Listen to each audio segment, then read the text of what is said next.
बिस्मिल्लाहिर्रहमानिर्रहीम अस्सलाम वालेकुम वरहमतुल्लाहि वबरकातुहू। प्यारे नाज़रीन, कैसे आप सब लोग। उम्मीद करता हूँ कि अल्लाह पाक की रहमतों के ज़ेर साया खैर वाफ़ियत से होंगे। बीफ और टिंडे ग्रेवी वाले कोरमा टाइप कैसे बनते हैं? बहुत ही आसान तरीका है, लेकिन कुछ लोगों ने इसको ज़रा मुश्किल बना दिया है। आज की वीडियो देखने के बाद आपको कोई मुश्किल नज़र नहीं आएगी। तो चलते हैं जी रेसिपी की तरफ। तो सबसे पहले हमने लेना है आधा किलो गोश्त, और गोश्त भी ऐसा आप लेंगे जिसमें थोड़ी थोड़ी चर्बी हो। इसकी छोटी बोटियां काट लेनी है। उसके साथ आपने आधा किलो टिंडे लेने हैं, और टिंडे जो है ये आपने लेने हैं देसी टिंडे। बहुत जायकेदार किस्म के जो बनते हैं देसी टिंडे ही बनते हैं। 3 छोटे साइज़ के प्याज थे, वो मैंने काट लिए। साथ में मैंने टमाटर 3 काट लिए हैं, और उसके साथ मैंने थोड़ा सा लहसुन काट लिया है, और उसके साथ सब्ज़ मिर्चें 6 जो है ये काट के मैंने रख ली हैं। ये सब चीज़ें मैं डालूँगा प्रेशर कुकर में। तो प्रेशर कुकर लेके उसमें सबसे पहले मैंने गोश्त डाल दिया, उसके बाद मैंने ये प्याज डाल दिया। अच्छा, प्याज मैं आपको बता दूं कि बहुत बड़े साइज़ के प्याज नहीं थे, ये दरमियाने साइज़ के थे, और टमाटर जो है वो भी दरमियाने साइज़ के थे, वो भी मैंने 3 ही लिए हैं। तो अगर बड़े साइज़ के टमाटर हों, आजकल टमाटर बहुत बड़े साइज़ के आ रहे हैं, तो बड़े साइज़ के हों तो 2 टमाटर डालिएगा। तो क्योंकि हमने इसमें दही भी डालनी है, ये एक शाही कोरमा आप लोगों की खिदमत में मैं पेश करने लगा हूँ। तो यहाँ पे मैं 1.5 गिलास पानी डाल रहा हूँ। आप देख लीजिएगा कि आप अगर 2 गिलास डालना चाहते हैं तो आपकी मर्ज़ी है, वैसे आधा किलो की रेसिपी में 1.5 गिलास ही काफ़ी है। 1 चम्मच लाल मिर्च पाउडर और 1 चम्मच ही यहाँ पे दड़ा मिर्च ले ली मैंने। इसके साथ यहाँ पे लूँगा हल्दी पाउडर जो आधा चम्मच है, और उसके साथ यहाँ पे मैंने ले लिया ज़ीरा पाउडर जो कि 1 चम्मच है। नमक आप हस्बे ज़ायक़ा डालिएगा। आपका दिल करे तो आप 1 चम्मच डाल लें, और अगर आपका दिल करता है तो आप आधा चम्मच डाल लें। आधा चम्मच मैंने डाला है, लेकिन थोड़ा-सा मैं और डालूँगा क्योंकि मुझे लगता है कि आधा चम्मच इसके लिए काफ़ी नहीं होगा। धनिया पाउडर जो है वो मैंने थोड़ा-सा डाल दिया है। अब ये सारे जो है मसाले ऐसे मिक्स करने हैं। मिक्स करके आपने इसको प्रेशर कुकर लगाना है, और प्रेशर कुकर आपने लगाना है सिर्फ़ 10 मिनट, क्योंकि उसके बाद फिर हमने गोश्त को और भी गलाना है।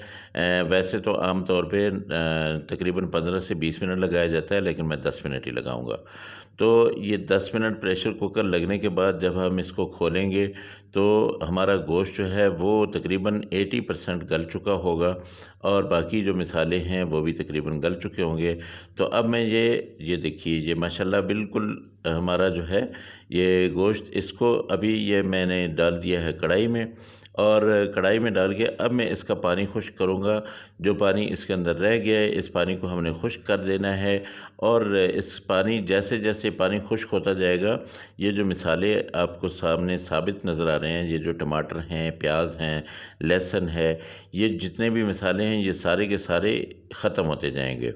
1 कप ऑयल डाल लीजिए। मैं मस्टर्ड ऑयल यूज़ कर रहा हूँ, सरसों का तेल यूज़ कर रहा हूँ। आपकी मर्ज़ी है, आप घी डाल लें या ऑयल डालें, जैसे आपका दिल करे। तो अब जब आप इसमें ऑयल या घी डालेंगे तो उसके बाद आप देखेंगे कि आपके ये जो टमाटर वगैरह हैं ये जल्दी से ख़त्म होना शुरू हो गए हैं। ये देखिए, अभी तकरीबन 1 मिनट हुआ है, और ये बिल्कुल आप देख रहे हैं कि ऑयल जो है इन्होंने छोड़ना शुरू कर दिया है। सालन हमारा पकना शुरू हो गया है।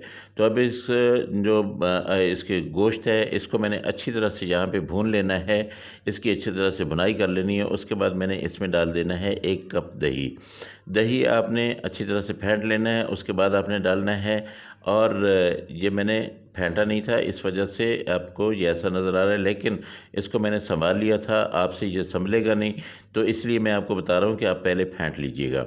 तो हल्की आंच कर देनी है एक दफ़ा। जब दही ये सारा ऐसे मिक्स हो जाए तब जाके आप बेशक इसकी आंच तेज़ कर लीजिए। ये देखिए, ये अब हमारा कौरमा जो है ये तकरीबन बिल्कुल रेडी होने वाला है। इसको मैं थोड़ा सा और पकाऊंगा। तो मेरे प्यारे दोस्तों, अगर आपको ये रेसिपी अच्छी लगे तो मेरी रेसिपी को आप लाइक ज़रूर करें, मुझे एक अच्छा सा प्यारा सा कमेंट दें, और उसके साथ साथ मेरे चैनल को सब्सक्राइब करें। मैं आपके लिए बहुत कोशिश करता हूँ कि बहुत अच्छी-अच्छी रेसिपीज़ जो है वो लेके आऊँ। अब यहाँ पे मैंने जो टिंडे थे उनको अच्छी तरह से धो लिया था, बल्कि पहले मैंने उनके ऊपर से छिलका उतारा, उसके बाद मैंने इनको अच्छी तरह से वॉश कर लिया है। तो अब ये टिंडे डाल के इनको भी मैंने अच्छी तरह से पकाना है। ये तकरीबन 3 मिनट तक इनको मैंने इस मसाले के अंदर अपना भूनते रहना है। उससे क्या होगा कि ये जो टिंडे हैं ये सारा मसाला अपने अंदर ले लेंगे, जज़ब कर लेंगे।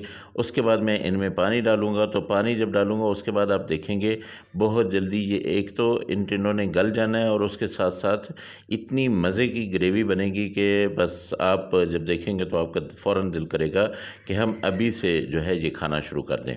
तो मैं आपको कह रहा था कि मेरे चैनल को अपने दोस्तों के साथ, अपनी फ़ैमिलीज़ के साथ ज़रूर शेयर किया करें। यहाँ पे पानी डाल देते हैं, पानी तकरीबन आप डालिएगा, मैं तकरीबन 3 कप डाल रहा हूँ, आप अपनी मर्ज़ी के मुताबिक पानी डालिएगा। अगर आप इसमें ज़्यादा पानी रखना चाहते हैं तो आप ज़्यादा कर लें। इसको मैंने तकरीबन 15 मिनट के लिए हल्की-सी आँच करके, बिल्कुल हल्की आँच करनी है। इसमें क्या होगा, हल्की आँच कर लेने से इसके टिंडे और गोश्त वग़ैरह तो गल जाएगा, लेकिन ये पानी उतने का उतना रहेगा। ये देखिए, अब आप देखें कि ये टिंडे भी गल चुके हैं, गोश्त भी गल चुका है, लेकिन हमारी जो ग्रेवी है वो उतनी की उतनी है। आप देखें कितनी थिक हो चुकी है। अब मैंने जो आखिर में मसाले डालने हैं उनमें एक चीज़ तो है गरम मसाला। गरम मसाला 1 चम्मच ही मैं डालूँगा, क्योंकि इतना ज़्यादा मेरा सालन नहीं है, तो अगर ज़्यादा मैं डालूँगा तो उससे क्या होगा कि वो अच्छा नहीं लगेगा। 1 चम्मच मैंने गरम मसाला डाला है और 1 चम्मच ही मैं लूँगा यहाँ पे कसूरी मेथी, वो भी मैं इसमें शामिल कर लेता हूँ। लेकिन आपको पता है कि कसूरी मेथी जो है वो अपने मैं हथेलियों पे मसल के इसमें डाला करता हूँ। ये बहुत मज़ा करती है जब आप यूँ मसल के डालते हैं। इसकी बहुत प्यारी सी खुशबू आ जाती है। इसको मैंने ये मिक्स किया। अब इसके ऊपर मैंने डाल देना है काफ़ी ज़्यादा सारा सब्ज़ धनिया। अगर आपके पास जो मेरे पास सब्ज़ मिर्चें थीं वो सारी की सारी मैंने काट दी थीं। अगर आपके पास कोई साबित मिर्चें पड़ी हुई हैं तो वो भी यहाँ पे 1-2 आप शामिल कर दें। इसको दम लगाने से पहले अगर आप वो रख देंगे तो उनका भी एक बहुत अच्छा सा प्यारा सा टेस्ट भी आएगा और लुक भी बहुत अच्छी बन जाएगी। तो यहाँ पे मैं डाल दूँगा धनिया, और ये धनिया डाल के फिर मैंने इसको दे देना है 2 मिनट का वक़्फ़ा। वो मैंने इसको दम देना है। उसके बाद मैं आपको डिश आउट करके दिखाता हूँ।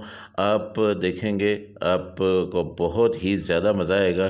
तो ये देखिए, इसको मैं अभी बंद कर देता हूँ। 2 मिनट के बाद जो है मैं निकालता हूँ। तो ये देखिए मेरे प्यारे दोस्तों, मैंने आप सब लोगों के लिए डिश आउट कर दिया है। इतनी ज़बरदस्त किस्म की ये ग्रेवी, ये मसाला, ये टिंडे, ये गोश्त इतना मज़े का बन चुका है कि आप जब पहला बाइट ही लेंगे तो आप मुझे ज़रूर दुआएं देंगे। ये मेरे कहने पे आपने ज़रूर बनानी है, और ये देसी टिंडे इसमें डालने हैं। इसमें कोई दूसरा टिंडा, क्योंकि टिंडे जो है ना आजकल मार्केट में आपको मुख्तलिफ़ किस्म के टिंडे मिल रहे हैं, जिसको हम चकोतरा या चप्पन कद्दू पंजाबी में बोलते हैं, वो वाला जो है उसको भी टिंडा ही वो कहा जाता है, लेकिन वो टिंडा नहीं होता है। ये आपने गोल वाले लेने हैं जिसके ऊपर छोटे-छोटे से बाल होते हैं। तो ये आप ज़रूर बनाइएगा और फिर मुझे बताइएगा कैसा बना। इंशाल्लाह अगली रेसिपी में आपसे फिर मुलाकात होगी। अल्लाह हाफ़िज़। अस्सलामु अलैकुम व रहमतुल्लाहि व बरकातुहू।